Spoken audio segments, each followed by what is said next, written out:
we need to care about the quality of life. So I'm very sensitive to the word cancer, and I do have a passion for treating cancer patients, but I also have a significant passion for the quality of life. But even with a very good surgery with no complications, in my opinion, one of the worst outcomes is the loss of this important vital organ and inability to compensate for the thyroid function, despite that the patient is trying to be very compliant and you can't do anything about it. So thyroid surgery is a must for many patients. However, it can definitely affect the quality of life.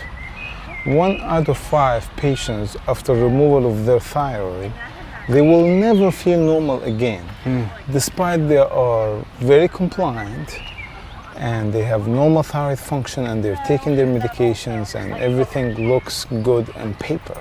But we are not machines. Nothing like the gift that God gave us inside us, the factory that's inside us. You're very committed to health and fitness. Well, the data is very clear that if you do exercise to its full leverage, this is the #1 reason to improve both lifespan and health span. Lifespan is how long you live, health span is how good you live. The quality of life. Absolutely. Yeah, no doubt about it. And a lot of the research now is all about being endurance, as a matter of fact, resistance training with weights Absolutely. to make yourself less frail as we age. Powerlifting is one of the, some research said that's actually the #1 exercise that's anti-aging exercise. But I believe in a combination of different kind of exercises like powerlifting. You gotta do at least a couple of cardiac a week. This will definitely improve both the lifespan and the health span. So for you, It will just make you enjoy life. It releases the endorphins and make you enjoy the gift that God gave us. quality of life. Quality of life, Yeah, absolutely. it's all about quality of life. And for that being said, quality of life. You know, something we're talking about in this video is thyroidectomies and thyroid nodules. How does that play into the quality of life narrative? So thyroid surgery is a must for many patients. However, it can definitely affect the quality of life. 1 out of 5 patients after removal of their thyroid, they will never feel normal again, despite they are very compliant and they have normal thyroid function and they're taking their medications and everything looks good on paper. But we are not machines. Nothing like the gift that God gave us inside us, the factory that's inside us. So if there is no real reason to remove the thyroid, now we do have many other options to avoid the need for that. Well, you know, and you're living proof of what it's like to have an active lifestyle. And like you said, when the thyroid is removed, things change, the body changes. So there are possible risk of complications, and these complications can be very serious complications and can really affect the quality of life with hoarseness, difficulty swallowing. It can be really detrimental. But even with a very good surgery with no complications, in my opinion, one of the worst outcomes is the loss of this important vital organ and inability to compensate for the thyroid function, despite that the patient is trying to be very compliant and you can't do anything about it. I've done some background research on you, and you just said that vital organ, and when you remove it, things just aren't the same.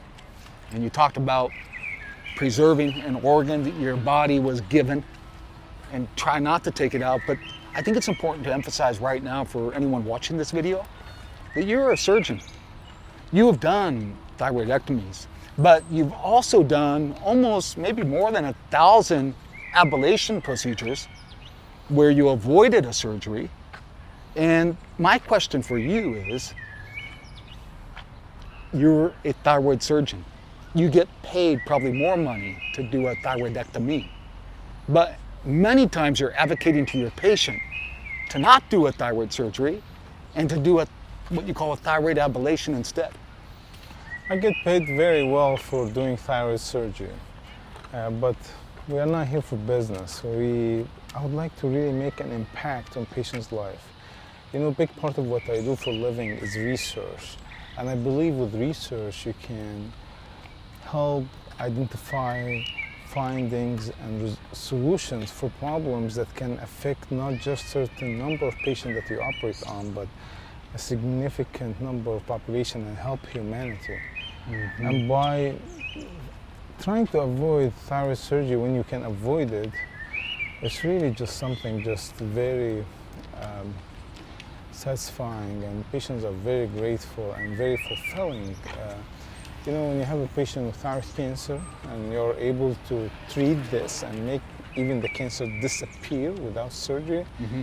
I honestly feel significantly more fulfilled and happier than just removing it. Okay, man, this is awesome. I just heard you say a couple things that caught my attention.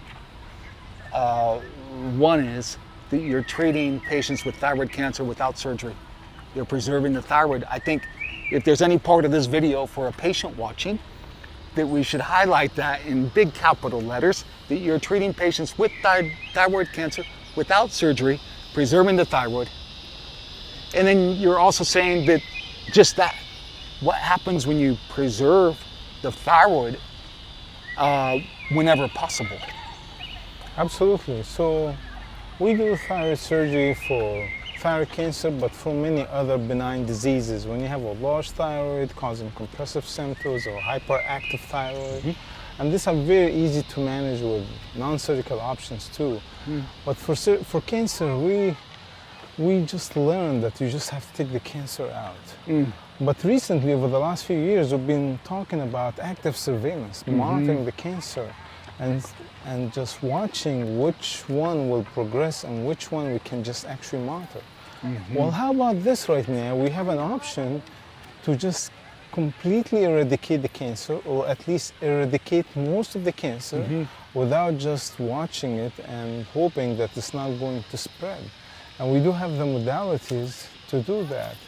So I think it's just a great breakthrough, and I believe many patients with thyroid cancer can benefit. Additionally, many patients with benign disease that we used to offer thyroid surgery for can absolutely benefit from this.